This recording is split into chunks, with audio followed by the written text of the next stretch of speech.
everyone. Let me introduce ourselves first. My name is Aslam Aurafi. Here, I act as a moderator. Today, we from Group 2 will present about global vision. Today, there are two presenters from our group, namely Mr. Aris Liavandi and Mrs. Simah Adwahasa. No need to linger. Let's start straight away to the first speaker. Mr. Ade, please come forward. Selamat siang semua. Di sini kelompok 2 kita akan menjelaskan tentang visi global. Pertama-tama saya akan mempresentasikan tentang apa itu visi global. Visi global adalah pandangan jauh ke depan yang mencerminkan tujuan, harapan, dan aspirasi suatu individu, organisasi, atau perusahaan dalam skala internasional. Visi ini berfokus pada bagaimana entitas tersebut ingin berperan dalam lingkungan global dengan mempertimbangkan dinamika lintas batas negara, budaya, ekonomi, dan teknologi. Ada pula beberapa ciri visi global. Yang pertama ada skala internasional. Skala internasional, visi ini mencakup target dan dampak yang melampaui batas-batas nasional, memperhatikan tantangan dan peluang global. Yang kedua ada inklusivitas dan keberagaman, menghargai perbedaan budaya, bahasa, dan perspektif yang ada di berbagai negara dan benua. Yang ketiga ada keberlanjutan. Keberlanjutan itu mencakup komitmen untuk berkontribusi pada masalah global seperti perubahan iklim, kesehatan, dan pembangunan berkelanjutan. Yang keempat ada inovasi dan kolaborasi. Visi global seringkali menekankan pentingnya inovasi dan teknologi dan kolaborasi lintas negara untuk mencapai tujuan bersama.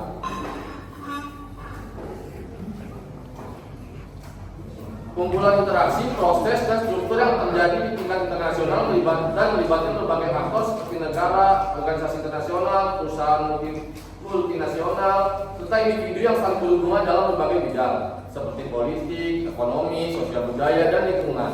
Sistem ini mencakup dinamika yang melibatkan seluruh dunia dan seringkali mempengaruhi atau dipengaruhi oleh faktor-faktor yang melintasi batas-batas negara. Ada pula elemen utama sistem global. Ada politik global. Yang pertama ada ekonomi global. Ekonomi global jaringan ekonomi yang saling terkait di mana perdagangan, investasi, dan kegiatan keuangan terjadi di antara berbagai negara. Yang kedua ada politik global. Hubungan kerjasama antar negara melalui organisasi internasional seperti PBB, WHO, IMF, dan lain-lain. Yang ketiga ada lingkungan global. Sistem yang mencakup seluruh ekosistem bumi dengan perhatian khusus pada masalah lingkungan yang mempengaruhi seluruh dunia. Yang keempat ada budaya global.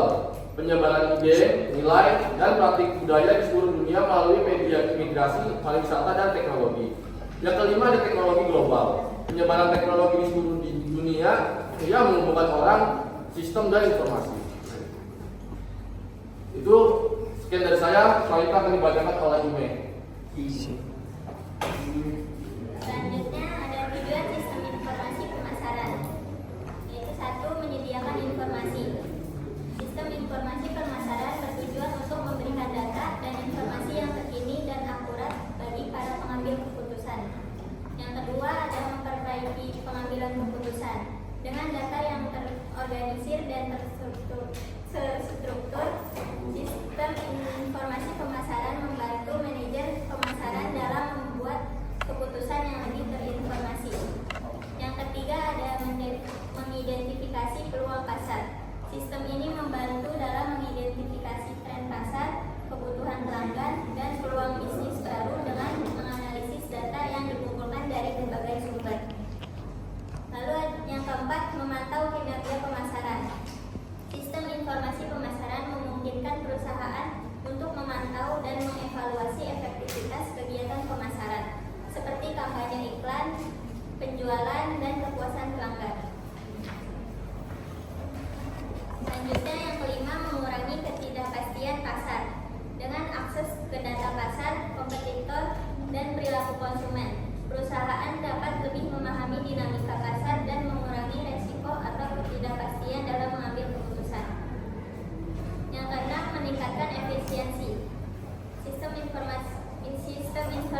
membantu perusahaan memahami kebutuhan dan preferensi konsumen yang penting dalam pengembangan produk atau layanan baru yang lebih sesuai dengan keinginan pasar. Selanjutnya ada kepemimpinan global.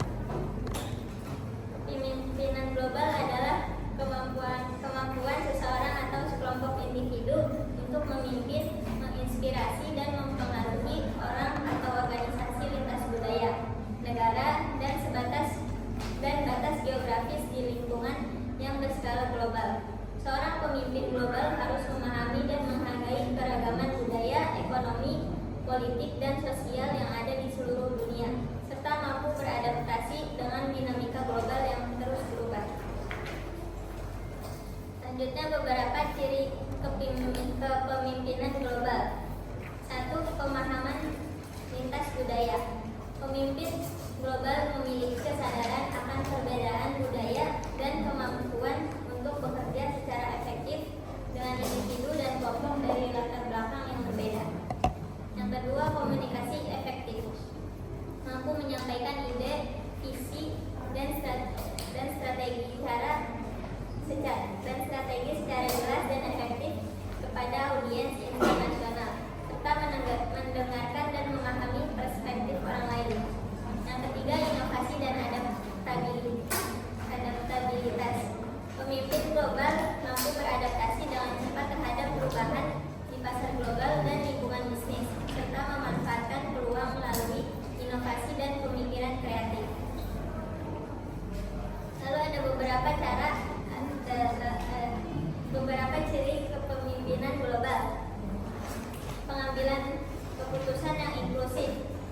Dalam mengambil keputusan, pemimpin global mempertimbangkan perspektif berbagai pihak, terutama dari berbagai negara dan budaya yang berbeda, untuk mencapai hasil yang lebih inklusif dan berkelanjutan. Selanjutnya, kesadaran sosial dan tanggung jawab. Mampu menyampaikan ide, visi, dan strategi secara jelas dan efektif kepada audiens, serta mendengarkan dan memahami perspektif orang lain. Kemampuan manajemen yang kompleks. Kepemimpinan global membutuhkan keterampilan untuk mengelola tim atau organisasi yang tersebar di berbagai negara dengan perbedaan sistem ekonomi, hukum, dan politik, serta mengatasi tantangan globalisasi.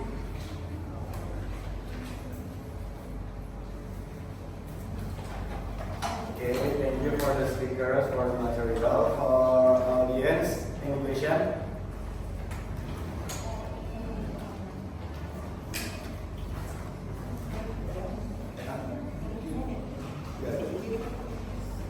Ya, baik.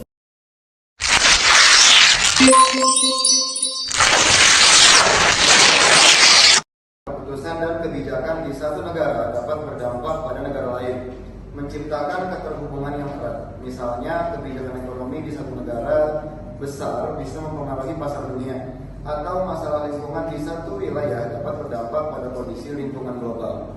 Sistem informasi pemasaran membantu perusahaan untuk mengelola dan menggunakan data pemasaran dengan lebih efisien. Penting karena perusahaan multinasional seringkali harus menghadapi tantangan yang berbeda di setiap pasar, seperti perbedaan regulasi, kebutuhan konsumen, dan dinamika kompetitif. Pemimpin global yang efektif mampu menciptakan harmoni di antara tim internasional, membangun hubungan yang kuat, dan mengembangkan strategi yang relevan untuk berbagai pasar global. Okay, thank you for cooperation. Thank you. Assalamualaikum warahmatullahi wabarakatuh.